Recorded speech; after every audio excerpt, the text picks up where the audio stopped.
दोस्तों, जब से ऋषि सुनाक साहब इंग्लैंड के प्राइम मिनिस्टर बने हैं, तब से डिफ़ॉल्ट मोड में इनके नाम के साथ इंडियन ओरिजिन लगाया जा रहा है। तो हम सब ने डिफ़ॉल्ट मोड में मान लिया है कि इनका ओरिजिन इंडियन है और कहीं न कहीं इनके प्राइम मिनिस्टर बनने के बाद इंग्लैंड के रिश्ते सुधरेंगे।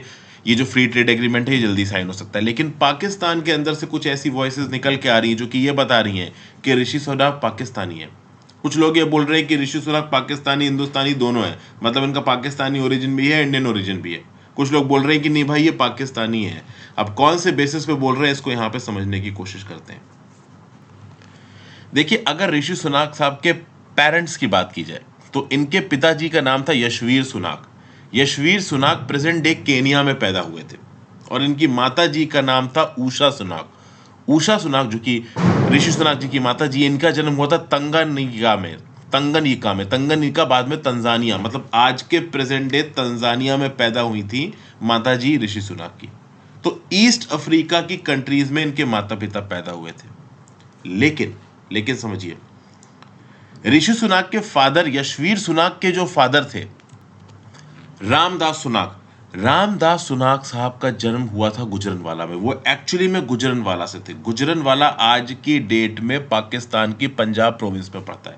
1935 में गुजरनवाला छोड़ के रामदास सुनाक साहब गए थे नैरोबी, और रामदास सुनाक साहब की जो शादी हुई थी, वो उनकी वाइफ सुहाग रानी सुनाक के साथ हुई थी ईस्ट अफ्रीका में ही 1937 के लगभग।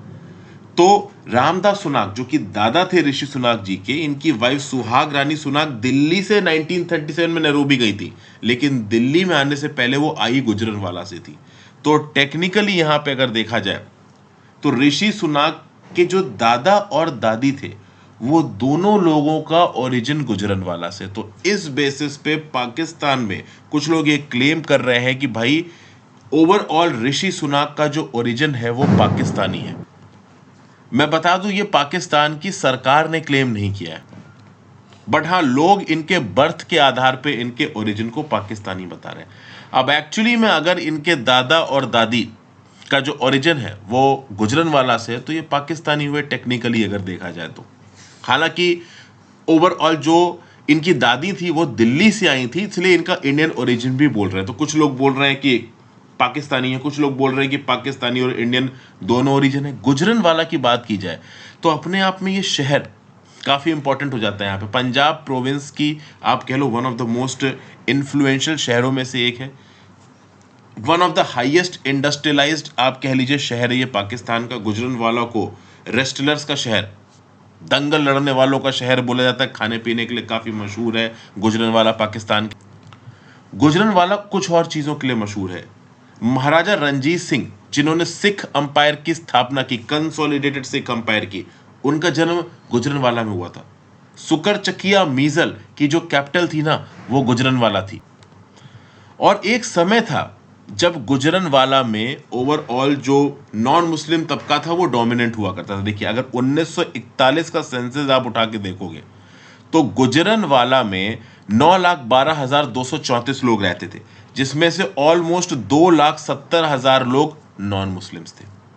और वो होना भी था, उसका रीजन ये था कि चूंकि महाराज रणजीत सिंह का बर्थ प्लेस था ये, और ये पर्टिकुलर प्लेस सिख अंपायर के अंदर रहा था, तो सिख का यहाँ पे ओवरऑल एक बड़ी क्वांटिटी में होना लाजमी था।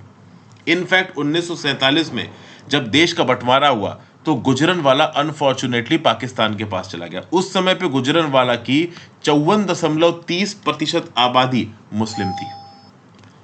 लेकिन गुजरनवाला में इकोनॉमिकली डोमिनेंट तबका था हिंदूज और सिख्स, जो बड़ी बड़ी प्रॉपर्टीज थी। 66 2/3 प्रॉपर्टी गुजरनवाला की हिंदूज और सिख के हाथ में थी। ऐसा बताया जाता था कि जो बिजनेस कम्युनिटी थी, जो इकोनॉमिकली एफ्लुएंट कम्युनिटी थी गुजरनवाला की, वो हिंदूज और सिख्स थे। बड़े बड़े मैंशंस, पैलेसेस, कोठियां हुआ करती थी इनकी।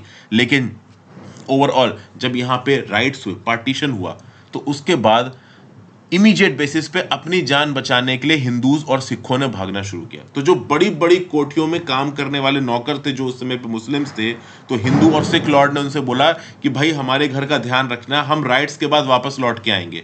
बट ऑब्वियस सी बात है, कोई वापस लौट के आया नहीं। फिर बड़ी तादाद में मुस्लिम्स इंडिया की तरफ से भी पाकिस्तान में आ रहे थे, तो उनकी प्रॉपर्टी पे इस प्रकार से कब्जा हो गया। आज की डेट में अगर आप देखो तो गुजरनवाला में 1 से 2% हिंदू ही मिलते हैं, उससे ज़्यादा नहीं मिलते। देखिए, वैसे तो ये पर्टिकुलर डिबेट ही फ्यूटाइल है कि ऋषि सुनाक का ओरिजिन क्या है। क्या ये पाकिस्तानी ओरिजिन के हैं, क्या ये इंडियन ओरिजिन के हैं। मैं पहले ही आपको बता चुका हूं कि ऋषि सुनाक का ब्रिटेन का पीएम बनने से ब्रिटेन की ऑफिशियल पॉलिसी टुवर्ड्स इंडिया कोई बहुत ज़्यादा होलिस्टिकली बदलने वाली नहीं है। ब्रिटेन के इंडिया के साथ फ्री ट्रेड एग्रीमेंट पास होना बहुत ज़रूरी है, ना केवल इंडिया के लिए, ब्रिटेन के लिए खुद, चूंकि ब्रिटेन ब्रेग्जिट कर चुका है। ब्रिटेन की ये जो ऑफिशियल पॉलिसी है कि कम से कम इंडियंस और आउटसाइडर्स को वीज़ा दो, चाहे जॉब का हो चाहे इमिग्रेशन का हो, ये ऑफिशियल पॉलिसी बरकरार रहने वाली है। ऐसा नहीं है कि ऋषि सुनाक ब्रिटेन के प्राइम मिनिस्टर बन गए तो इंडिया वालों को इमिग्रेशन का वीज़ा ज़्यादा मिलने लगेगा। टूरिस्ट वीज़ा तो वो देंगे ही देंगे, क्योंकि वो चाहते हैं इंडियंस वहाँ पे घूमने आए, बट इमिग्रेशन, जॉब, इन सब के वीज़ा बढ़ने वाले नहीं है। तो जो लोग ये सोच रहे हैं कि ऋषि सुनाक का इंडियन ओरिजिन होने से इंडिया और यूके के रिलेशंस में कॉम्प्रिहेंसिवली कुछ बहुत बड़ा रेवोल्यूशनरी चेंज आ जाएगा, कुछ नहीं आने वाला है। रीजन बीइंग कि भाई देखिए, ऋषि सुनाक को रेसिज्म फेस करना पड़ेगा, और जब एक लीडर रेसिज्म फेस कर रहा होता तो उसकी पब्लिक इमेज अच्छी होनी चाहिए, और पब्लिक इमेज सुधारने के लिए किसी एक कंट्री की तरफ बिल्कुल बायस्ड होना, वो ऑब्वियस ही बात है किसी भी एक पर्टिकुलर लीडर को पसंद आएगा नहीं।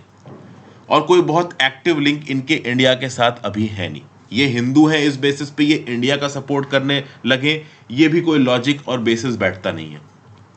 तो भले इस समय पे बहुत डिबेट हो रही हो ऑनलाइन कि भैया ये इंडिया ओरिजिन है या पाकिस्तान ओरिजिन है, आप कहीं का भी इनका ओरिजिन मानो, पर उससे ऑफिशियल पॉलिसी पे कोई फर्क पड़ने वाला नहीं। यूनाइटेड किंगडम इंडिया के साथ तो अच्छे रिश्ते करने की कोशिश करेगा ही, पाकिस्तान के साथ भी अपने रिश्तों को बैलेंस रखने की कोशिश करेगा। ये पॉलिसी यूके पहले से लेके चल रहा है, और यही पॉलिसी यूके कंटिन्यू करने वाला है, इर्रिस्पेक्टिव ऑफ द फैक्ट कि बोरिस जॉनसन प्राइम मिनिस्टर हो, लिज ट्रस प्राइम मिनिस्टर हो। ऋषि सुनाक के प्राइम मिनिस्टर बन लेने से इंडिया यूके के रिलेशंस बहुत कॉम्प्रिहेंसिवली रेवोल्यूशनरी चेंज हो जाएंगे। ये फॉरेन पॉलिसी में नहीं होने वाला, क्योंकि याद रखिएगा ऋषि सुनाक इज अ ब्रिटेन, ये इंग्लैंड के निवासी हैं, इंग्लैंड के वेलफेयर के लिए काम करेंगे। एफटीए साइन करना इंडिया के साथ, ये इंग्लैंड की वेलफेयर में ही है। तो ऐसा कुछ नहीं कि अगर ये इंडिया के साथ एफटीए साइन कर देते हैं तो ये इंडिया को फेवर कर रहे हैं, अपने देश को भी फेवर कर रहे हैं। आपकी क्या व्यू पॉइंट है, क्या राय है, नीचे कमेंट बॉक्स में जरूर लिखिएगा। Thank you for watching friends. Video को लाइक और शेयर कर दीजिएगा, इंस्टाग्राम पे फॉलो कर लीजिएगा, ज़्यादा से ज़्यादा लोग लेक्चर को शेयर करें। Have a great day.